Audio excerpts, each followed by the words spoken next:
आज मु आपण मानक सहित एमती एक रेसिपी शेयर करने नहीं आसी। जो आइटमटा भात साइड थिले आउ किसी आइटम दरकार पड़ोनी आ भात केतेबेले सरी भी जीव जना पड़ोनी। से रेसिपीर ना हूँ सुखुआ राई। नमस्कार, प्रियास किचन ने आपण मानक अनेक अनेक स्वागत। तेबे आपण ये सुखुआ राईर रेसिपी को देखापी वीडियोटी को फुल आज करंतु। तेबे चलंतु देर न करी फटाफट रेसिपीटी स्टार्ट करनेबा।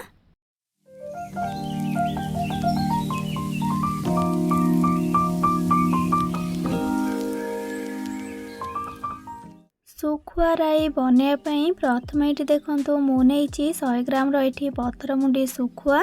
आपण जेकोसी भी सुखुआ को नहीं पारे। एबे आम ए 1/3 टीस्पून हल्दी गुंड पकेबा आ सबू को हल्का हाथ रे भल भाव गोले नेबा। लुण आम एथिपाई देलेनी कारण ये लुणी सुखुआ ना ऑलरेडी लुण अंश अच्छी से लुण को स्किप कले। सुखुआ तो अधिक खाई न थाए, बहुत कम क्वांटिटी रो खाई थाए। सेथिपाई कम सुखुआ नेले आराम से पूरा परिवार को खाई पारिबे। याकू तो आम भलसे गोली नेले एबे साइड रखिबा। आउ एपटे गोटे मिक्सिंग जार रे गोटे बड़ चामच कला सोरिष को देबा। आउ ता सहित गोटे छोट चामच जीरा को देबा। आउ एबे सेथिरे 8 ରୁ 10 कलाप रसुण को देबा। आउ 2टी दउची कंचा लंका बा आपण निज हिसाब रे कंचा लंका कम अधिया करके दे पारिबे। एबे आम एथिरे आवश्यक अनुसार पानी को देकी मसला को भल भाव चिकन करके बाटिक आनदेबा। एठी एबे आपण देखि पाछंती मसला पेस्ट आमर रेडी गला। ताको एबे साइड रखिबा।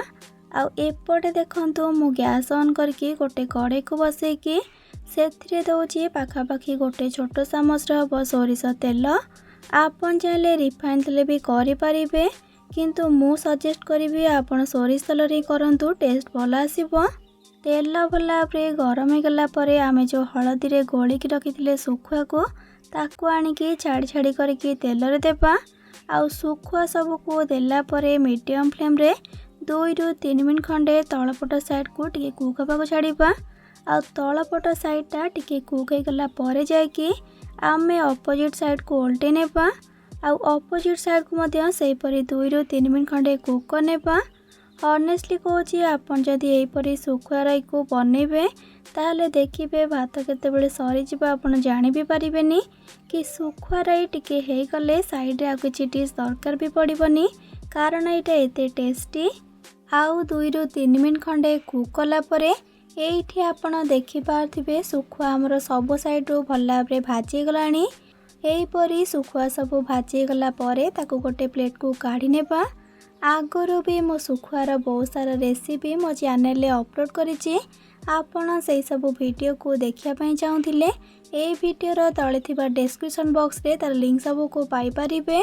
सुखुआ को भाजी के काढ़ी नेला परे आउ गोटे छोट चामच सोरिष तेल को देबा। आउ तेल गरम हो गला परे 1/3 टीस्पून पंच फुटण पकेबा। आउ फुटण भल भाव फुटी गला परे सेतिरे गोटे मीडियम साइज पियाज को लंबा लंबा करके काटिकी पकेबा। आउ गैस फ्लेम को मीडियम टू हाई रे रखिकी 3 मिनट खंडे पियाज को भाजी नेबा। जेमती कि पियाज हमर हल्का गोल्डन ब्राउन कलर के भाजी जीवो।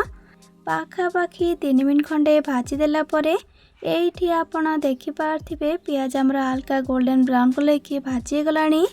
एबे आमे एथिरे ऐड करिबा बे टमाटो को आ ता सहित स्वाद अनुसार लूण पकेबा। एठी मु गोटे मीडियम साइज टमाटो को नेकी ताको लंबा लंबा करके काटिके एथिरे देइछि। आ लूण को आमे ए स्टेज रे एथिपाई देले कारण बहुत जल्दी टमाटो हमर नरम हेकी भाजी जीवो। एबे गैस फ्लेम को मीडियम रे रखिकी याकू गोले गोले कि 3 ରୁ 4 मिनट पाई भाजी नेबा। 3 ରୁ 4 मिनट परे देखंतु टमाटो और पियाज हमर एठी बढ़िया भाव भाजी गलानी। आ टमाटो देखंतु पूरा सिझिकी फिटी गलानी। एहीपरी टमाटो पियाज भाजी गला परे जाइकी आमे एथिरे बाटिकी रखिथिबा मसला पेस्ट को आनिकी एथिरे ऐड कर देबा। मसला पेस्ट को देला परे मसला को केवल देखिकी अल्प टिके हल्दी गुंड पकेबा, कारण आमे सुखुआरे हल्दी गुंड पकेकी सुखुआ को भाजी थिले। एबे आमे सबू को भल भाव मिक्स करनेबा। आउ गैस फ्लेम को सेमती मीडियम रे रखिकी याकू गोले गोले की पाखापाखी 2 ରୁ 3 मिनट खंडे मसला को कषि नेबा। बास खाली मसलार कंचा बास्नाटा जीवा जाए। जदि आपनको एबे जाए मोर ये सुखुआ राईर रेसिपी भल लगुच तेबे आपको लाइक करेंगे, सांग सहित शेयर करेंगे। चैनल नुआ थिले प्लीज चैनल को सब्सक्राइब करने। 2 ରୁ 3 मिनट खंडे मसला को कषि नेला परे मिक्सिंग जार को धोईकी पाखापाखि 1 कप भलिया पानी को देबा।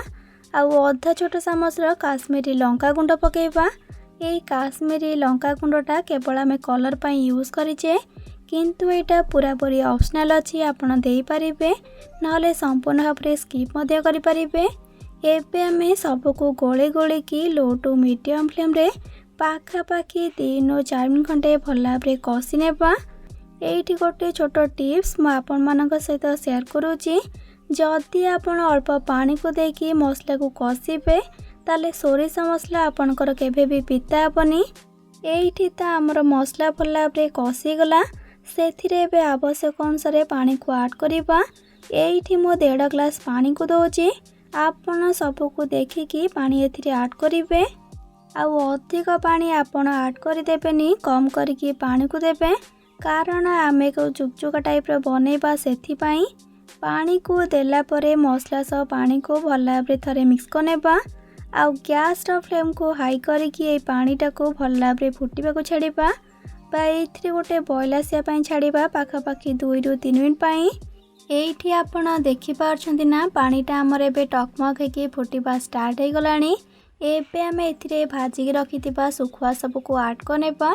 आउ ताको टिके हल्का मिसई देकी मीडियम टू हाई फ्लेम रे पाखापाखि 3 मिनट खंडे फुटिबा को छाड़ देबा। सोरिषटा भी तो सिझिबना, सेथिपाई पाखापाखि 3 मिनट खंडे फुटेला परे एइठी हमर सुखुआ राई भल से फुटुची। आउ सोरिष मसला भी अधा अधी सिझी गलानी। एबे आमे एथिरे किछि कटा धनिया पत्र आउ 2टी कंचा लंका को पकेबा। आउ ताकू सेमती हल्का हाथ रे मिसई देकी मीडियम फ्लेम रे पाखापाखि 7 ରୁ 8 मिनट खंडे फुटिबा को छाड़िबा। ग्रेवीटा मरिकी पूरा चुकचुका टाइप रो हेबा जाए। 7 ରୁ 8 मिनट पर देखंतु एइठी हमर एबे सुपर टेस्टी सुखुआ राई पूरा पूरी रेडी गला।